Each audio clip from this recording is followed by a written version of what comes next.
America loves to sell the myth that it is the world order's responsible big brother, that it reluctantly steps in to restore order or save democracy. But history tells a far darker, louder, and far more deliberate tale.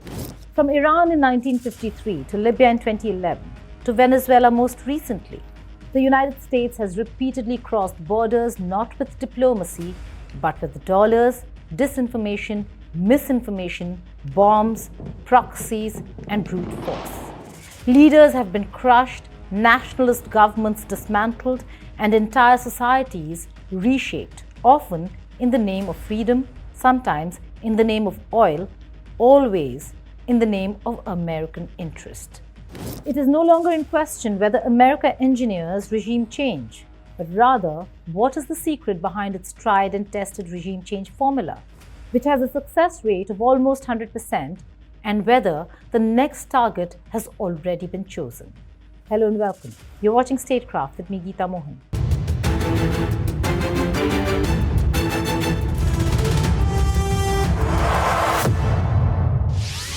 America's regime change playbook is a refined system, tested, tweaked, and perfected over decades. A system that identifies inconvenient leaders, weakens their economies, fractures their societies, delegitimizes their authority, and then strikes, sometimes quietly, sometimes with tanks rolling under television cameras. Iran, Guatemala, Iraq, Panama, Libya, and now Venezuela weren't accidents. They were outcomes. Each followed a pattern, each left chaos behind, and each exposed the brutal cost of short-term success. So what exactly is America's regime change playbook? Why does it keep producing instability instead of peace? And how can we tell when another country is being lined up for the same fate? America's regime change playbook didn't appear overnight. It evolved from 19th century gunboat diplomacy to something far more sophisticated and far more dangerous. By the mid-20th century, Washington had learned that you didn't always need armies to topple governments. You needed intelligence, money, pressure, and patience. The core logic stayed the same. Identify leaders who threaten American economic interests or geopolitical dominance, label them dangerous, destabilize their rule, and replace them with something cheaper, friendlier, and easier to control. Democracy was optional, stability was secondary. What mattered was compliance. Over time, this approach hardened into doctrine, prioritizing deniability and speed over accountability and long-term consequences, creating a cycle of intervention and backlash that never truly ended. The first step in this playbook is always preparation. Before a single shot is fired, intelligence agencies map the political terrain. Leaders are characterized as acceptable or unacceptable. Leftists, nationalists, socialists, or anyone refusing to play along with US economic priorities suddenly becomes a threat. Oil, trade routes, ideology. It changes with time, but the logic stays constant. Diplomats issue warnings disguised as concern. Aid gets frozen. Sanctions creep in. The economy begins to choke. As Nixon once put it bluntly, the goal is to make the economy scream. When people suffer enough, unrest becomes inevitable, and unrest becomes useful. Richard Nixon and Henry Kissinger launched a preemptive strike against Salvador Allende. They decided to stop him from being inaugurated as president of Chile. He hadn't even set foot in the Moneda Palace when Nixon and Kissinger just simply decided to change the fate of Chile. Nixon instructed the CIA to make the Chilean economy scream, to use as many men as possible. The first plan was to actually keep Allende from being inaugurated as president, and then when that plan failed after the assassination of the Chilean commander-in-chief that the United States was behind, General Rene Schneider, Kissinger then went to Nixon and said, Allende is now president. While economies are being strangled, proxies are being cultivated. disgruntled generals, opposition politicians, exiles, militias, business elites. Anyone willing to flip becomes an asset. Money flows quietly, promises are made, bribes grease the machinery. In Afghanistan, $100 million bought loyalty overnight. In Iran, a suitcase of cash was enough to buy mobs, newspapers, clerics, and soldiers. The CIA doesn't need mass support. It needs just enough chaos to fracture the state. Psychological operations prepare the ground, flooding societies with rumors, fake broadcasts, planted stories, and manufactured dissent that looks organic but isn't. Iran in 1953 was the prototype. Mohammad Mossadegh didn't threaten America militarily. He threatened profits. By nationalizing Iranian oil, he challenged Western control and paid the price. Operation Ajax used bribed politicians, paid mobs, staged riots, fake communist threats, and military defections to overthrow a democratically elected leader and reinstall the Shah. It was hailed internally as a textbook success, but the victory was poisoned. The Shah's dictatorship, enforced by a CIA-trained secret police, planted the rage that exploded in 1979. America won the coup and lost Iran for generations. The man responsible was Kermit Roosevelt, a young CIA official, head of the Middle East desk in the CIA, and Teddy Roosevelt's grandson.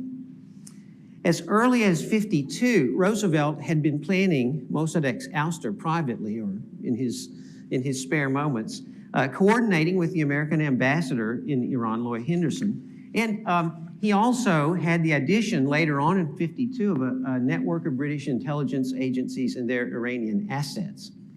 Allen Dulles granted Roosevelt something in excess of $1 million to support press opposition to the National Front, bribe Iranian politicians, hire street-level gangs, and so forth. On August 15th, 16th, 1953, after weeks of coordinated press attacks, Roosevelt unleashed the coup, featuring riots, plans for the arrests of unreliable officials, other skullduggery, all of which were supposed to be a prelude to the arrest and closing of Mossadegh. In the event, however, the coup of August 15th, 16th simply failed. Certain arrests didn't take place, certain groups in opposition to Mossadegh were quieted down, some plotters were arrested, that kind of thing, and so it just failed. Yet in spite of orders to leave, and to leave Tehran as fast as possible, Roosevelt decided to try again. 3 days later, he did so, and this time on August 19th, 1953, the coup succeeded. After much bloodshed in the streets of Tehran, Mossadegh was deposed, eventually captured, put under house arrest for the rest of his life. And he was replaced by General Fazlollah Zahedi, and the United States rapidly made a new oil agreement, cutting in the British and other foreign interests, giving the Shah and the Iranian government a more generous share, but also handing 40% of the consortium to American oil companies. Guatemala in 1954 followed the same script with sharper propaganda. Jacobo Arbenz's crime wasn't tyranny. It was land reform that threatened United Fruit Company. Washington wrapped corporate interests in anti-communist rhetoric and unleashed Operation PB success.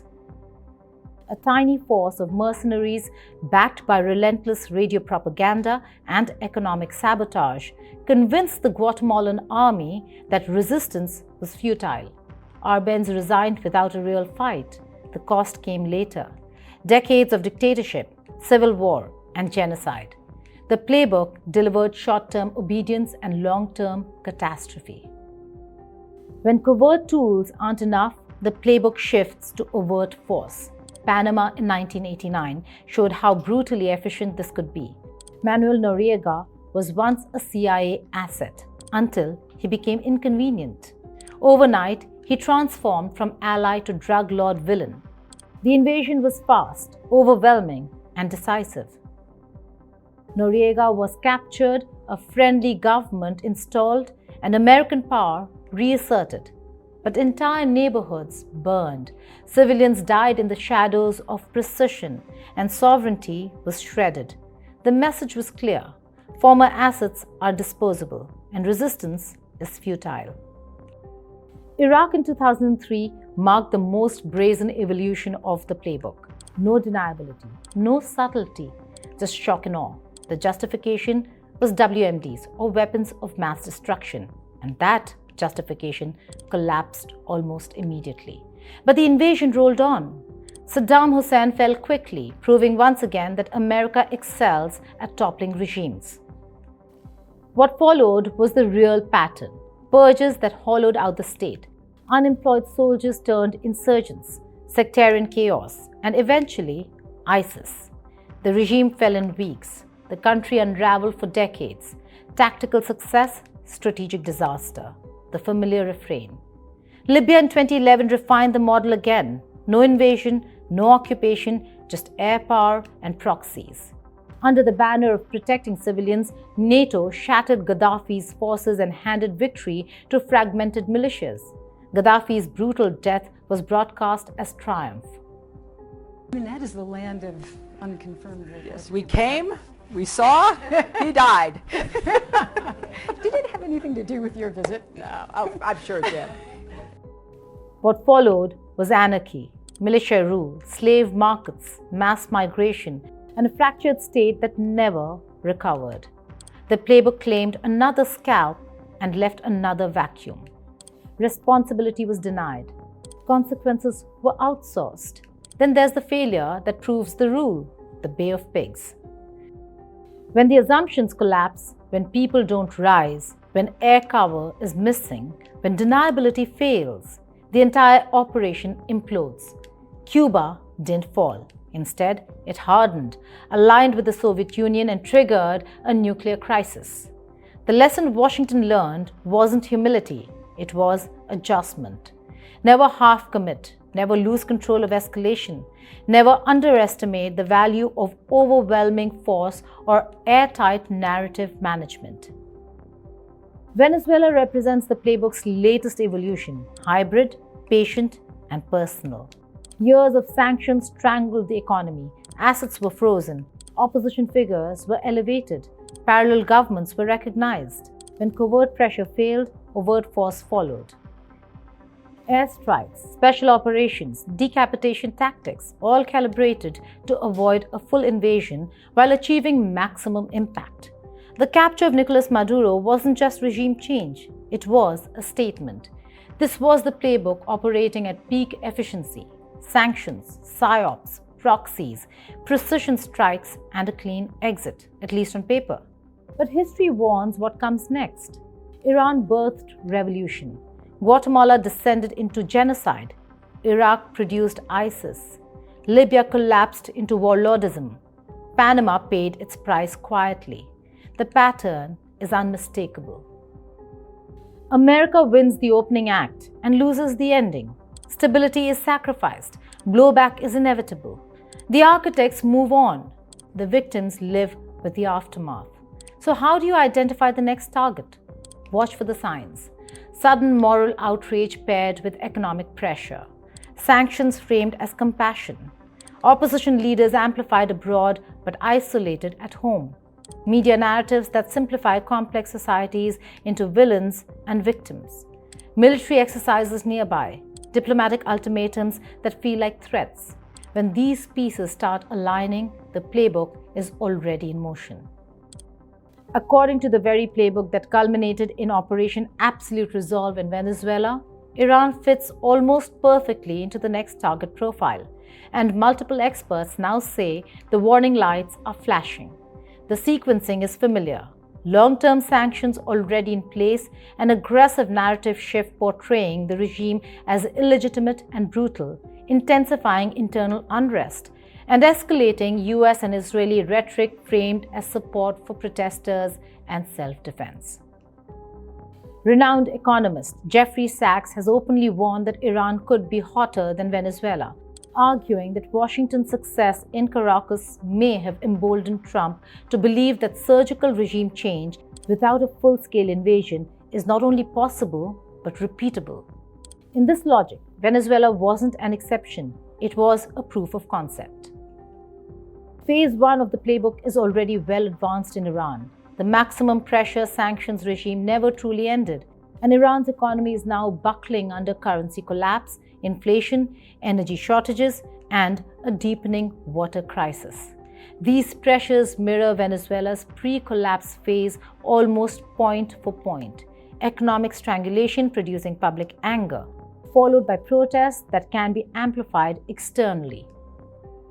Trump's recent statements warning Iran not to crack down on protesters and declaring the US locked and loaded echo the same rhetorical escalation he used against Maduro in 2025.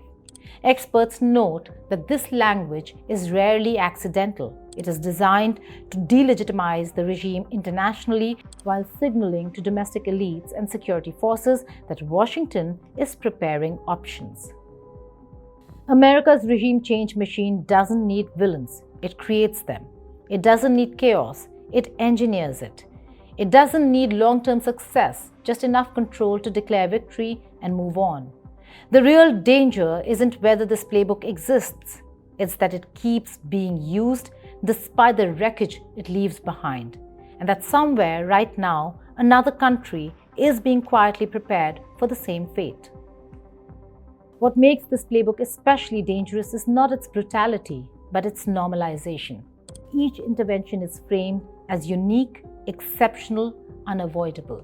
Each failure is blamed on local culture, corruption, or ancient hatreds, never on the intervention itself. Over time, this erases memory. Iran forgets 1953, Guatemala forgets 1954, Iraq is told 2003 was liberation. Libya is dismissed as a NATO mistake. Venezuela is reduced to a morality tale. History is flattened so the same tactics can be recycled without resistance, without shame, and without lessons learned. And the greatest illusion of all is control. Washington believes it can turn instability on and off like a switch, that it can decapitate regimes without unleashing forces it cannot contain. But every regime change plants seeds it cannot predict. Resentment, revenge, radicalization, realignment. Each successful intervention convinces policymakers they are smarter than history, that this time the fallout will be manageable, that this time the fire won't spread. Another society is being prepared, not for peace, but for transformation through force. And if history is any guide, the world won't see the full cost until it's already too late to undo it. Thank you for watching Statecraft.